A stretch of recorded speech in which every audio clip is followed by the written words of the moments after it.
Episode 425, Preparation. Mr. Cartwright knew his son was not completely to blame. He had been too busy to pay proper attention to Lance, and too much had escaped his notice. But he also knew it would be very dangerous for Lance if he continued to aggravate Alex. He was a fearsome man, not just for his fighting skills, but also now for his wisdom. There were not many people Mr. Cartwright needed to fear, but now he truly understood that Alex was someone they needed to be careful of.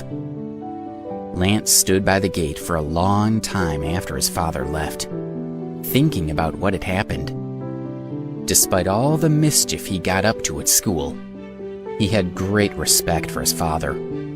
He knew that he needed to obey him, even if he didn't completely understand why Alex bothered his father so much. He returned to class feeling resigned.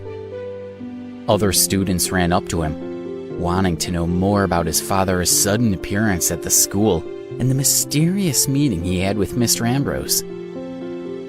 After a while, he got annoyed with their questions and made an announcement. "I'm staying out of the way.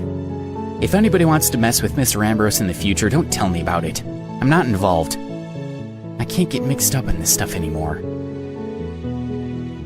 Eric listened to this speech with a sour face, annoyed that he was losing one of his favorite allies. But then his phone rang.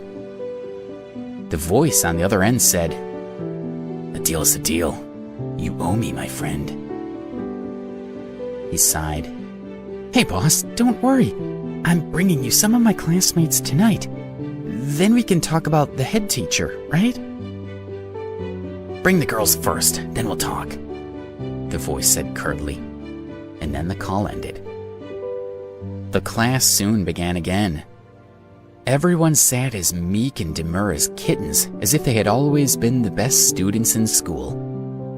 It was a complete turnaround from the cunning, indifferent miscreants who had first greeted their new teacher. Alex looked around the room and wrinkled his nose. "This room is a mess," he announced. "We're going to spend some time cleaning up. Tomorrow, we're holding a parents' meeting, and all of your parents must attend. That's all." Then he left.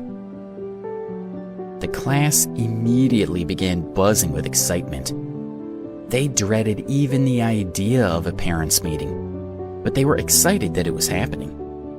They sprang obediently into action, hunting down brooms and mops and rags. They worked diligently to clean the room, wondering if a clean room might make up for whatever Alex was going to tell their parents about them.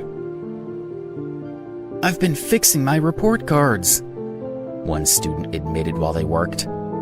"All the grades I've shared with my parents are completely fake. If they find out, I'm in big trouble." None of their parents had ever visited the school. The sight of Lance's father walking in that day had already been a shock. Now that they knew their parents really might visit the school, the class was nervous about their future. Eric refused to give in to the mood. "We're not little kids. He can't use our parents to scare us. I'm talking to the boss tonight. He'll know what to do." Alex had barely been there for a week, and yet the class was almost completely transformed. Eric felt like he was living through an invasion. Meanwhile, Billy had no idea Class 6 was taking Alex's announcement so seriously. He wasn't worried in the slightest, because he didn't think Alex had any chance of succeeding.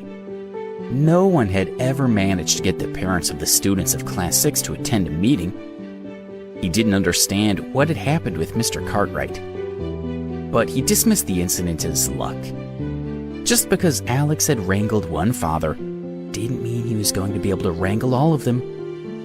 Besides, if someone as busy and important as Mr. Cartwright had managed to come to this school for a meeting that day, how would he do it again the next day? It seemed impossible to Billy that his schedule would allow it. Alex hadn't even shown proper respect to the council member during his visit. There was no way he would return. Billy tucked that detail away in the back of his mind to use against Alex in case he was more successful than anticipated. But no matter what, he was confident that this parents' meeting would be Alex's downfall. He was so confident and so excited that he invited some of the other teachers out to dinner to celebrate in advance. Leonard Winters, in particular, was very happy to take him up on the invitation to go out and party in anticipation of Alex's downfall.